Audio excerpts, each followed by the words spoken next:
All right, let's dive in. Today we're exploring the world of Olympic weightlifting. The clean, the jerk, the snatch. Yeah, those, a lot of people might assume those are only for like elite athletes. Right. But there's a reason these lifts are considered the gold standard when it comes to building explosive power and strength. Yeah. And it's not just about like how much weight you can lift. It's about developing a whole new level of athleticism that can benefit you in so many ways, whether you're an athlete or just looking to, improve your overall fitness. Absolutely. And what's really fascinating about these lifts is that they engage practically every single muscle in your body in a coordinated, explosive movement. We're talking legs, glutes, core, back, shoulders, arms, even your grip strength gets a workout. Wow. Unlike, your traditional lifts like squats or deadlifts, Olympic lifts, they require you to generate power from head to toe. I've always been curious about that.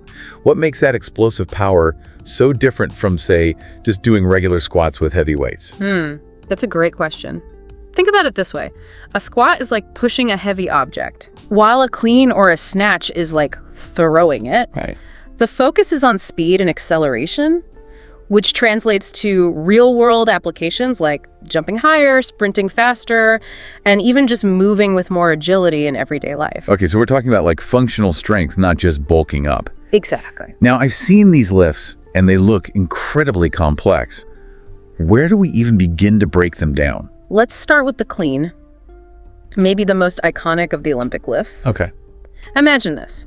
You've got the barbell on the floor in front of you, feet shoulder width apart, grip slightly wider than your shoulders. Okay, so far so good. I think I can handle that part. Now the first part is what we call the first pull. Okay. You drive through your heels, lifting the bar off the ground while keeping it close to your body. Think of it like you're standing up with the weight.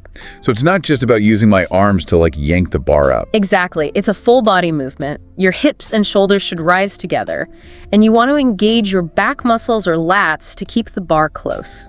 Okay, so lats, for those of us who aren't anatomy experts, remind us what those are. Those are the large muscles on your back responsible for pulling motions. You use them all the time without realizing it.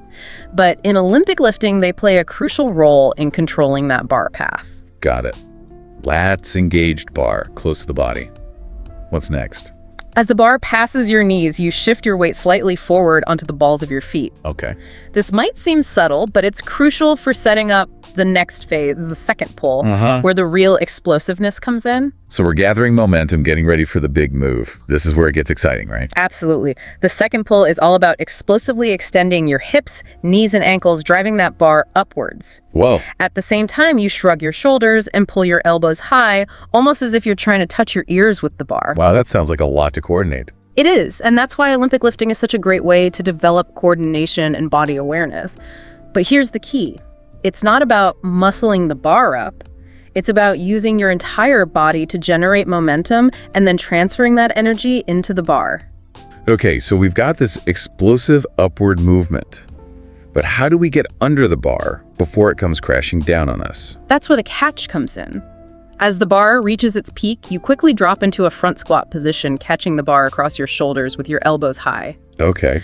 This takes flexibility, especially in your wrists and shoulders, but it's also about timing and precision. So we're basically like dropping into a squat to meet the bar at just the right moment. That sounds like it takes some serious practice to get right. You're right. It does take practice, but it's that combination of power and precision that makes the clean such a challenging and rewarding lift. Once you've caught the bar, you stand up, fully extending your hips and knees with the bar resting securely across your shoulders. That feeling of standing up with the weight must be incredible. It's like conquering a small mountain. There's definitely a sense of accomplishment that comes with completing a clean. You feel the power you've generated, and it's a testament to the coordination and control you've developed. But remember, safety and proper form are paramount throughout the entire lift. Absolutely. So we've got the clean down. What about the jerk? How does that build on what we've just learned? The jerk, it's all about taking that power you've generated in the clean and transferring it overhead. Okay. So you start with the bar already resting on your shoulders from that awesome clean you just did. Right. Feet are hip width apart, core braced, ready for action. It feels like we're just getting started, even though we've already done a whole lift. That's the beauty of the Olympic lifts. They flow together, they build on each other. Right. So for the jerk, you begin with a slight dip. Okay. By bending your knees, keeping your torso upright. Yeah. Think of it like, compressing a spring. Okay. Before it releases. Oh, like storing up all that energy for the big push. Exactly. And then boom, you explode upwards, driving through your legs and pushing the bar overhead. At the same time, you split your legs into a lunge position. Okay. 1 foot forward, 1 back, to catch the weight overhead with your arms locked out. Wait, so we're not just like pushing the bar straight up, we're also moving our feet. You got it. The split stance, it helps you stabilize the weight overhead and provides a wider base of support. Right. It might feel a little awkward at first, Yeah. but it's a key part of mastering the jerk. This is where my lack of coordination might show. But I'm willing to give it a try. That's the spirit. Remember, practice makes perfect and everyone starts somewhere. Once you've caught the bar overhead, you bring your feet back together and stand tall with the bar locked out overhead in a triumphant position. It's that moment of pure victory. I can almost picture it. But before we move on, you mentioned the importance of flexibility, especially for the catch, in both the clean and the jerk. What are some key areas we should focus on? For the clean, you'll want good mobility in your wrists and shoulders to get into that front rack position comfortably. Okay. Thoracic mobility, which refers to the flexibility of your upper back, is also crucial for maintaining a good posture during the lift. Okay, so no more slouching at my desk. Exactly. For the jerk, hip flexibility is essential to get into that deep split position. Ankle mobility also plays a role in maintaining balance and stability during the catch. So we're talking about more than just lifting weights. We need to prepare our bodies for the demands of these movements. Yeah. What are some good ways to incorporate mobility work into our routine? Simple things like arm circles, thoracic rotations, leg swings can do wonders for warming up your shoulders, back, and hips. For ankle mobility, try some calf stretches and ankle circle. Those sound manageable, even for someone like me who's not exactly a yoga master. Now we've tackled the clean and the jerk, but there's still one more lift we need to talk about, the snatch. What makes this one so special? The snatch is considered the king of Olympic lifts. Oh, wow. It's a single explosive movement that takes the bar from the floor to overhead in one fluid motion. It's a truly impressive feat of strength, speed, and coordination. I have to admit, the snatch has always seemed a bit intimidating. It's like the ultimate test of athleticism.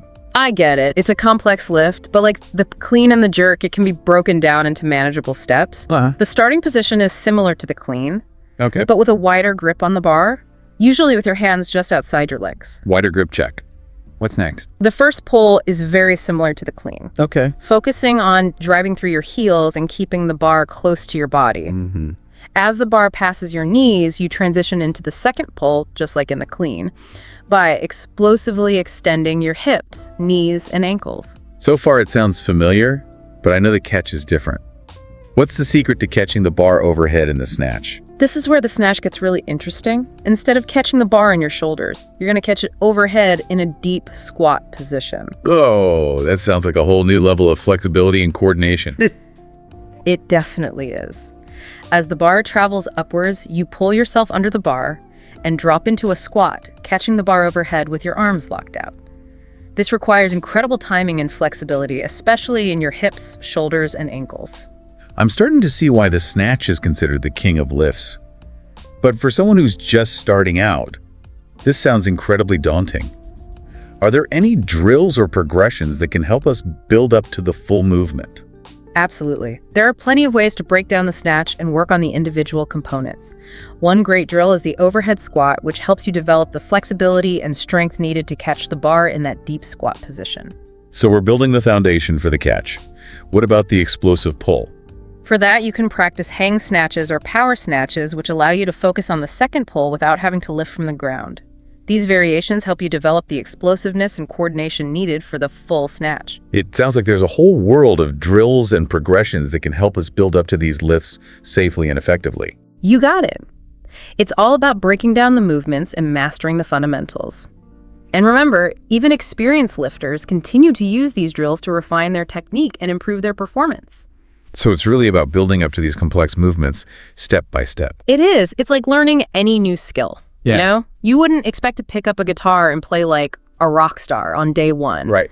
It takes time, dedication, and a focus on the fundamentals. Now, speaking of fundamentals, we've talked about technique and progressions. But what about safety? These lifts involve a lot of power and speed. What are some key things to keep in mind to avoid injuries? You bring up a great point. Safety should always be the top priority. The good news is that Olympic weightlifting, when done correctly, is a safe and effective way to train. Okay. But there are definitely some key things to keep in mind. Okay. First and foremost, always prioritize form over weight. Don't get caught up in trying to lift more than you can handle with good technique. Yeah, it's easy to get competitive with yourself. But I guess it's better to start light and focus on mastering the movement. Exactly. And as you get stronger, you can gradually increase the weight. Another crucial aspect is warming up properly. Dynamic stretches and mobility drills are essential to prepare your body for the explosive movements of Olympic lifting. So no jumping straight into a heavy snatch without getting those muscles moving first. Definitely. And don't be afraid to seek guidance from a qualified coach. They can help you refine your technique, identify any weaknesses, and ensure you're lifting safely and effectively. Yeah, it's like having a personal trainer for your Olympic lifting journey. They can spot those little things you might not even notice yourself. Absolutely. They can provide that extra set of eyes and expertise to help you progress safely and efficiently. Now, you've mentioned a few times that Olympic lifting is about more than just lifting heavy weights. How would you say it translates to other areas of life? That's what I find so fascinating about Olympic lifting. It develops skills that go far beyond the gym, you know? The explosive power coordination and body awareness you develop can benefit you in countless ways. You might find yourself jumping higher, running faster, and moving with more agility in everyday activities. And it's not just about building muscles, it's about building a stronger, more capable you. Exactly. It's about pushing your limits both physically and mentally. And that sense of accomplishment you get when you nail a clean or a snatch. Right. It can boost your confidence and empower you to take on new challenges in all aspects of your life. It's that feeling of, I can do this, that can spill over into other areas. Precisely. And who knows, maybe this deep dive will spark an interest in Olympic weightlifting for you. You might even find yourself stepping onto a competition platform someday. Now, wouldn't that be something? But even if competing isn't the goal, I think we can all agree that exploring the world of Olympic lifting can be an incredibly rewarding journey. Absolutely. It's a journey of strength, power, and self-discovery. So as we wrap up this deep dive, what's one key takeaway you would leave our listeners with? I would say this: don't be intimidated by the complexity of Olympic lifting. Embrace the challenge, focus on the fundamentals, and enjoy the process. The rewards, both physical and mental, are well worth the effort. That's a great note to end on. So to all our listeners out there, if you're looking for a way to challenge yourself, build explosive power, and unlock a whole new level of athleticism, give Olympic weightlifting a try. Yeah. Start slow, focus on form, and most importantly, have fun with it. And remember, every expert lifter was once a beginner. Just take that first step and see where this incredible journey takes you. That's it for our deep dive into the world of Olympic weightlifting. We hope you've learned something new and are feeling inspired to add some explosive power to your own fitness journey. Until next time, keep lifting, keep learning, and keep exploring.